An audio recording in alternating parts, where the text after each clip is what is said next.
Ricky Elmore is in the house for this Transformation Tuesday. He's a dear friend of mine. He's a recovery and intervention coach and just an epic human being. How are you, hon? Oh, I'm doing absolutely amazing today. Thank you so much. Oh, The so show, good brother. to see you. You are healthy and wealthy minded. Yes, ma'am, I am. Where did the journey of transformation begin for you?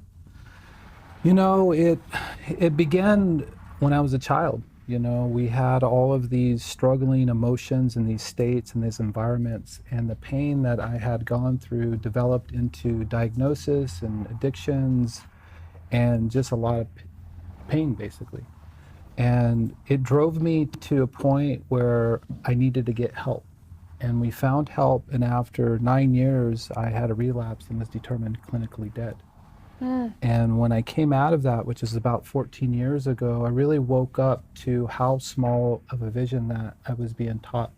I wasn't exposed to true transformation. I was exposed to things that weren't resolving the problem. And I'm happy to say that with that, over this time now, that we're now in a state of healthy and wealthy minded people, which causes us to be able to help people not need a topic in order to get the value that they are. I love that. So before the show, we we're talking a lot about how whether you're working with an addict or whether you're working with a CEO, that when you're doing true transformational work, the work's always the same. We deal with trauma, we deal with mindset, we deal with what really needs to be healed, Sure. you know, on a body, mind, and spiritual level. So talk to that as far as the, you know, because the intervention and recovery world it's a bizarre industry in of itself because it gets labeled. People get labeled.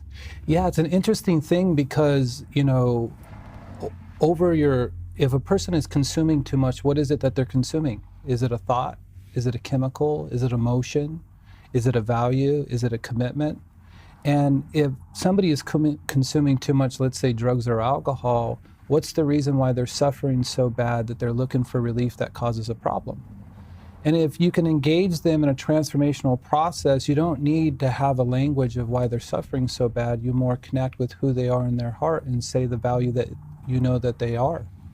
And if you can open up that, we see more people healing from that than you have to stay an addict or you have to have a lifetime disease. That's not to take away from the people that are struggling right now that are in so much pain, that value helps them out of it. So whatever would work for you, I would say, yes, let's do it. Totally agree. Totally agree. What's been the most rewarding part of your work in transformation? I think the most rewarding part of my work is learning how to better treat my friends and my family, and having the content that I can work with my own family that can have an effect generations to come. Not to say that it's easy work. No, but it's work. But it's to have the knowledge so I can actually do it versus really feeling like I'm in a frame or, you know, because I'm now not thinking about helping people. I'm more helping people's grandchildren. How we can get into a development where human beings can feel good. So true. So when is the right time for a family to intervene on somebody who's struggling with addiction? Immediately. Immediately find out what your options are, what the long-term plans are. Expect regressions during progression. Any systemic system has regressions. And just because you had a regression doesn't mean you've failed. It's a part of your progress. And to be open up to where you want to be before you start is so much better of a value than waiting for the emergency to happen and then try to panic into finding the help and then forcing it into a system, and then normally the person doesn't make it and then they get blamed. So what we say is let's help people out of that state and get them into something that can cause them more long-term transformation. I love that. And so what does that look like? Okay, we're a family, we've decided we're going to do the intervention. What does that look like for someone? Well, when somebody calls me, I more focus around planning and strategy. We found the number one reason why people fail after they complete treatment is a lack of planning and strategy. For instance, how long is this going to take?